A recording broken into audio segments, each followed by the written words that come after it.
Saya diminta oleh Bapak Wali Kota waktu itu, Bapak Jokowi, untuk membuat sistem BPMKS atau disingkat Bantuan Pendidikan Masyarakat Kota Surakarta.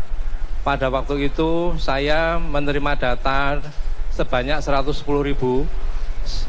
siswa, tetapi setelah saya verifikasi data hanya terserap 65.000. Nah, jadi dari situ muncullah duplikasi data.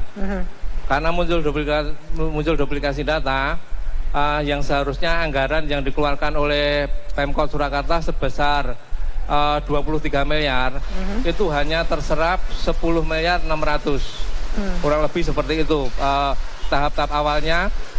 Setelah itu pada tahun 2012 BPMKS diadopsi oleh Bapak Joko Widodo, dirubah menjadi kartu pintar. Nah, itu asal mulanya adalah kartu BPMKS Surakarta. Baik. Terima kasih. Itu meliputi apa saja sih Pak Wahyu dari BMPKS itu dengan buku pintar, apa bedanya?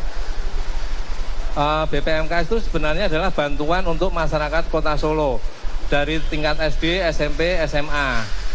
Nah, dari situ sebenarnya siswa sendiri bisa di-cross-check, mereka tidak menerima bantuan itu.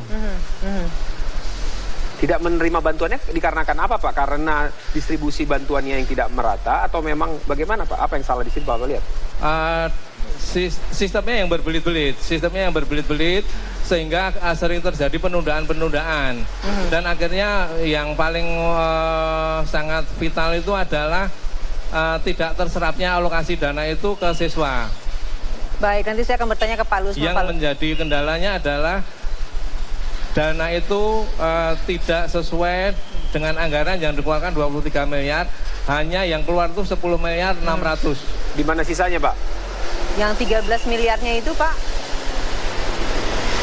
Halo? Pak Wahyu, dari 23 yang keluar hanya 10, sisanya 13 itu? 10 miliar 600. Jadi ada perbedaan kurang lebih 12 miliar 400-an itu. Iya, apakah itu yang membuat akhirnya Pak Lusman mengadukan perihal BPMKS ini ke KPK? Tapi dijawabnya nanti Pak, karena kita harus waktu itu saya sampaikan juga ke Bapak. Laporkan ini jauh hari sebelumnya, yaitu tahun 2012, sewaktu beliau masih jadi wali kota Solo dan mau mencalonkan jadi gubernur di DKI Jakarta. Nah, karena karena kebocoran tersebut, dugaan korupsi yang dilakukan tersebut, maka kami tidak rela sebagai masyarakat Kota Solo, sebagai sesama warga kota, kami merasa malu, merasa prihatin, sekaligus kecewa terhadap beliau karena orang Solo itu sama sekali dilarang berbohong, apalagi sekarang menggarong uang rakyat, menggarong uang umat Islam, uangnya fakir miskin, yatim, piatu dan sebagainya. Ini saya terpanggil untuk meluruskan ini semua agar kalau memang digarong uangnya jangan sampai nanti dimakan, kalau bisa dikembalikan ke masyarakat Surakarta. Tetapi modus operandi ini kami yakini itu juga dilakukan sampai di Jakarta dengan kartu-kartu yang sama ini. Dan sekarang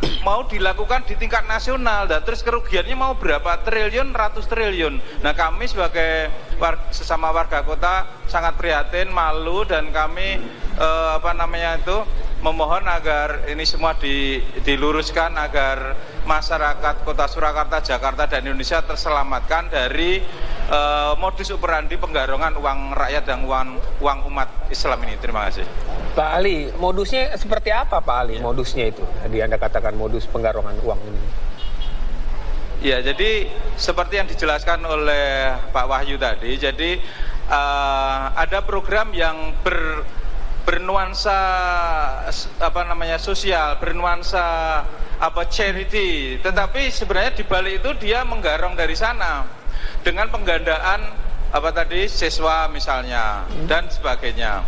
Lah, penggandaan ini kan kemudian menjadi terduga korupsi sangat kuat menurut kami.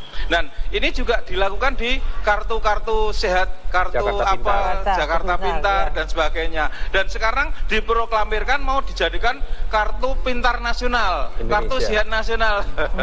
Itu sangat memprihatinkan bagi kami. Gitu. Terima Baik, kasih. Pak Wahyu, kalau sudah seperti tadi Anda katakan ada 10,300 begitu ya kurang lebih yang hilang. Bagaimana untuk kedepannya Pak? Apakah dengan dilakukan pelaporan atau seperti apa Pak Wahyu? Sebenarnya kemarin tuh saya sudah menahan diri selama 2 tahun untuk diam. Tetapi karena ini kok sudah muncul lagi di DKI dengan adanya penemuan BPK, maka selama 2 tahun ini pula saya berani menyampaikan hal yang sebenarnya bahwa untuk kejadian ini tidak boleh terjadi lagi untuk wilayah Jakarta, apalagi dinasionalkan, karena dengan dampak seperti ini sebenarnya yang sangat dirugikan adalah masyarakat, khususnya masyarakat Kota Solo yang banyak selalu diiming-imingi dengan program-program pendidikan yang sifatnya sosial, tetapi tidak tahunya